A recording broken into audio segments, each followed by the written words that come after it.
ଏକ ନାରୀର ସଫଳତା। କୋରାପୁଟ ଜିଲ୍ଲା ଦୁଧ ଉତ୍ପାଦନ କ୍ଷେତ୍ରରେ ବେଶ୍ ସୁନାମ ଅର୍ଜନ କରୁଛନ୍ତି ନମିତା ପାଟଯୋଶୀ। ଏହି ଜିଲ୍ଲାର ଜାନିଗୁଡ଼ାଠାରେ ଥିବା କାଞ୍ଚନ ଡାଏରୀର ମାଲିକାଣୀ ହେଉଛନ୍ତି ସେ। କାଞ୍ଚନ ଡାଏରୀ ମାଧ୍ୟମରେ ନିଜେ ସ୍ୱାବଲମ୍ବୀ ହେବା ସହ ଅନ୍ୟ ମହିଳାଙ୍କୁ ବି ସେ ସ୍ୱାବଲମ୍ବୀ ହେବାର ବାଟ ଦେଖାଇଛନ୍ତି। ତାଙ୍କ ଡାଏରୀ ଫାର୍ମରେ ବର୍ତ୍ତମାନ 14 ଜଣ ଅସହାୟ ଗରିବ ମହିଳା ଓ 4 ଜଣ ପୁରୁଷ ଏମିତି ମୋଟ 18 ଜଣ ନିୟୋଜିତ ହୋଇଛନ୍ତି। ସେମାନେ ମାସକୁ 3,000ରୁ 5,000 ଟଙ୍କା ଦରମା ପାଉଛନ୍ତି। ତେବେ ଜଣେ ସଫଳ ଦୁଧ ଚାଷୀ ଭାବେ ଖ୍ୟାତି ପାଇବା ପୂର୍ବରୁ ସେ ଥିଲେ ଜଣେ ସାଧାରଣ ଗୃହିଣୀ। ହେଲେ କିଛି କାମ କରି ଘରର ରୋଜଗାର ବଢ଼ାଇବା ସହିତ 3 ସନ୍ତାନକୁ ଶୁଦ୍ଧ କ୍ଷୀର ଦେବା ପାଇଁ 1995 ମସିହାରେ ସେ ସ୍ୱାମୀ ନିରଞ୍ଜନ ପାଢ଼ୀଙ୍କ ଅନିଚ୍ଛା ସତ୍ତ୍ୱେ ନିଜର ଗହଣା ବନ୍ଧକ ରଖି 45,000 ଟଙ୍କା ଦେଇ ଏକ ଦୁଧିଆଳି ଗାଈ କିଣିଥିଲେ। ପିଲାମାନଙ୍କ ଭବିଷ୍ୟତ ମେଣ୍ଟାଇବା ପରେ ବଳକା କ୍ଷୀରକୁ ସେ ବିକ୍ରି କରିଦେଲେ। ଏମିତିରେ ବି ସେ ମାସକୁ ପ୍ରାୟ 2,000 ଟଙ୍କା ରୋଜଗାର କଲେ। ପରେ ଏହି ବ୍ୟବସାୟକୁ ସେ ବଢ଼ାଇବାକୁ ଚାହିଁଲେ। ତାଙ୍କୁ ବ୍ୟାଙ୍କରୁ 8,000 ଟଙ୍କା ବ୍ୟକ୍ତିଗତ ଋଣ ନେଇ ଏକ ଜର୍ସି ଗାଈ କିଣିଲେ। ନିଷ୍ଠାର ସହ ଗାଈର ଯତ୍ନ ନେଲେ। ଆଉ ଲିଟର ପିଛା 10 ଟଙ୍କାରେ ଶୁଦ୍ଧ କ୍ଷୀର ବିକ୍ରି କଲେ।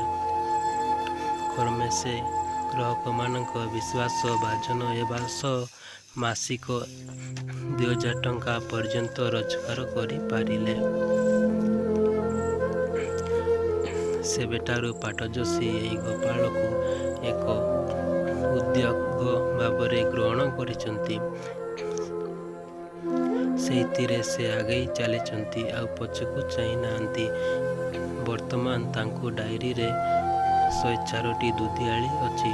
ଦୈନିକ 350 ଲିଟର କ୍ଷୀର ଉତ୍ପାଦନ ହେଉଛି। ଆଉ ଲିଟର ପିଛା 45 ଟଙ୍କାରେ ବିକ୍ରି ହେଉଛି। ଫଳରେ ଆଜି ସେ ନିଜର ପିଲାମାନଙ୍କୁ ଉଚ୍ଚ ଶିକ୍ଷିତ କରାଇ ପାରିଛନ୍ତି। 3 ସନ୍ତାନ ବର୍ତ୍ତମାନ ଇଞ୍ଜିନିୟର ହେବା ସହିତ ଯଥାକ୍ରମେ ଆମେରିକା, ହାଇଦ୍ରାବାଦ ଏବଂ ଭୁବନେଶ୍ୱରରେ ଉଚ୍ଚ ବେତନରେ କାର୍ଯ୍ୟସ୍ଥ ଅଛନ୍ତି। ତା ସହ ଅନେକ ମହିଳାଙ୍କୁ ସ୍ୱାବଲମ୍ବୀ କରାଇଛନ୍ତି।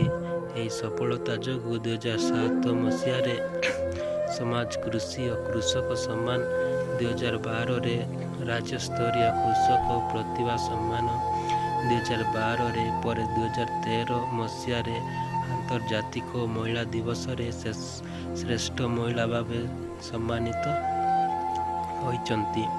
ଭବିଷ୍ୟତରେ ଆଉ ଅଧିକା 50ଟି ଗାଈ ରଖିବା ସହ ଅଧିକ 100 ଜଣ ଅସହାୟ ମହିଳାଙ୍କୁ ଏଥିରେ ନିୟୋଜିତ କରିବା ଲକ୍ଷ୍ୟ ରଖିଥିବା ପାଟଯୋଶୀ ପ୍ରକାଶ କରିଛନ୍ତି। ଯେବେ ଯେବେ ନାରୀ ଘରର ଏଣ୍ଡୁର ଛୁଇଁଛି, ସଫଳତା ତା ପାଦ ଛୁଇଁଛି। ଆଉ ପ୍ରମାଣିତ କରିଦେଇଛି ସେ ନୁହେଁ ଦୁର୍ବଳା।